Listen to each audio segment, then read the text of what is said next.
जिजाऊंच्या आशीर्वादाने पराक्रम त्याने गाजवला. मराठ्यांच्या मातीसाठी जीवनपण करून गेला. सर्वप्रथम रयतेच्या राजाला माझा मानाचा मुजरा.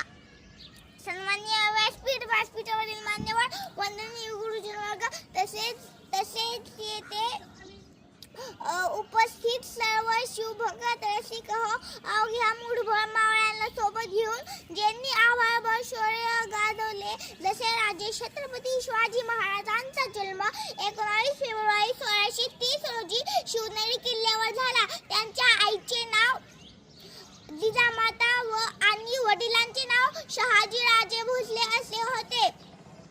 छत्रपती शिवाजी महाराजांनी तानाजी, सूर्याजी, जीवामहाला जीव देणारे मावळे जमावले. त्यांच्या जीवनातील अनेक प्रसंग आजही आपल्या अंगावर शहाळे आणतात. जसे की स्वराज्य स्थापनेची प्रतिज्ञा, स्वराज्य स्थापनेची तोरण, गड आला पण सिंह गेला, अफजल खानाचा पराभव, आग्राहून सुटका, शाहिस्ते खानाची फजिती इत्यादी.